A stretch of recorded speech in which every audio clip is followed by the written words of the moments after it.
Hello everyone, എല്ലാവരും സുഖമായിരിക്കുന്നെന്ന് കരുതുന്നു. ഇന്ന് നമ്മൾ പഴം വിളയിക്കാനായിട്ടാണ് പോകുന്നത്. പഴം എന്ന് പറയുമ്പം ഏത്തപ്പഴം ആണ് വിചാരിക്കും, എന്നാൽ ഏത്തപ്പഴം ഉണങ്ങിയതല്ല. ഇത് നമ്മൾ പൂവൻ പഴം ഉണങ്ങിയതാണ് ഇന്ന് വിളയിക്കാനായിട്ട് പോകുന്നത്. നമ്മുടെ ഈ ലോക്ക്ഡൗൺ സമയത്തൊക്കെ നമ്മുടെ വീടുകളിൽ ഒരുപാട് പഴമൊക്കെ എക്സ്ട്രാ വന്നു കഴിഞ്ഞാൽ നമുക്കിങ്ങനെ ഉണക്കി വെക്കാനായിട്ട് പറ്റും. ഒരാഴ്ച വെയിലത്ത് വെച്ചാൽ ഇങ്ങനെ ഉണങ്ങി വരും. അത് നമുക്ക് കേടുകൂടാതെ ഇങ്ങനെ തന്നെ കുറേ നാളത്തേക്ക് ഇരിക്കും. എന്നാൽ വിളയിച്ച് വെച്ച് കഴിഞ്ഞാൽ അങ്ങനെ തന്നെ എടുത്ത് കഴിക്കാനും കുറേ നാളും കൂടെ കേടുകൂടാതെ ഇരിക്കാനും ഒക്കെ സാധിക്കും. അപ്പോൾ അതിന് വേണ്ടി നമ്മൾ ഇന്ന് ഈ പഴം ഒന്ന് വിളയിക്കാനായിട്ടാണ് പോകുന്നത്. ചക്ക വിളയിക്കുന്ന അതേപോലെ തന്നെയാണ് നമ്മൾ ഈ പഴവും വിളയിച്ച് എടുക്കുന്നത്. അപ്പം എല്ലാവർക്കും welcome back to the channel. Hope you all fine by the grace of God. നമ്മളിവിടെ 1/2 കിലോ പഴമാണ് എടുത്തിരിക്കുന്നത്. പൂവൻ പഴം പഴുത്തത് വെയിലത്ത് വെച്ച് ഉണക്കിയതാണ് ഇത്.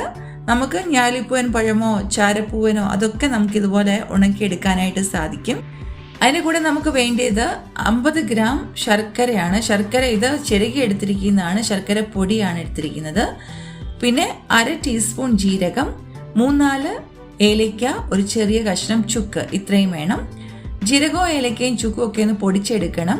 അപ്പോൾ അതിന് വേണ്ടിയിട്ട് ഒരു മിക്സിയിലിട്ട് 1 സ്പൂൺ പഞ്ചസാരയും കൂടി ചേർത്ത് അത് പൊടിച്ചെടുക്കാം ഈസി ആയിട്ട്. അത് പൊടിച്ചെടുത്തിട്ടുണ്ട്. ഇനി നമുക്ക് വേണ്ടിയെന്ന് പറയുന്നത് ഒരു 1/2 ഗ്ലാസ് വെള്ളം വേണം.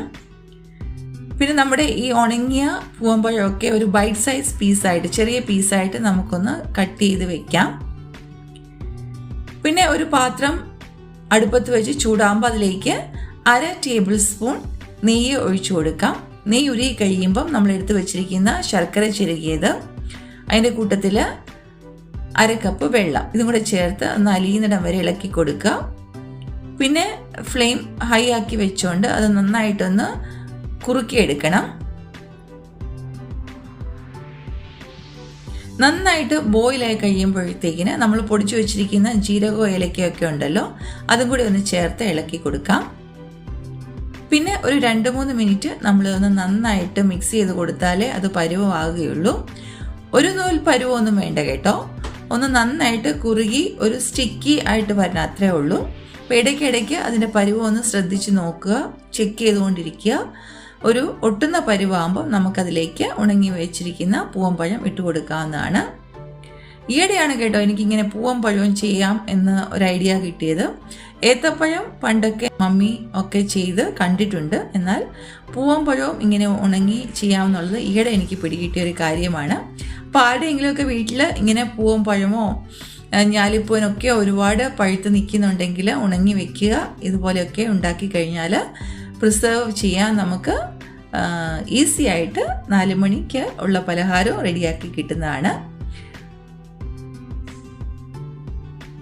ഇപ്പോൾ ദേ നന്നായിട്ട് ഇത് ഒട്ടുന്ന പരുവായിട്ടുണ്ട്, മതി. ഇപ്പം നമുക്ക് ഇതിലേക്ക് നമ്മൾ അരിഞ്ഞു വെച്ചിരിക്കുന്ന ഉണങ്ങിയ പൂവമ്പഴം ഇട്ട് കൊടുക്കാം. എന്നിട്ട് നന്നായിട്ടൊന്ന് മിക്സ് ചെയ്ത് കൊടുക്കാം. പിന്നെ ഒരുപാട് നേരം അടുപ്പത്ത് വെച്ചേക്കണ്ട, തീ ഓഫ് ചെയ്ത് വെച്ചിട്ട് നന്നായിട്ട് മിക്സ് ചെയ്ത് കൊടുക്കാം.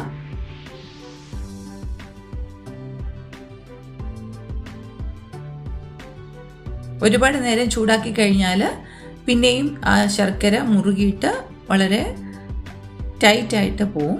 അതുകൊണ്ട് അധികം നേരം അടുപ്പത്ത് വെച്ചേക്കരുത്.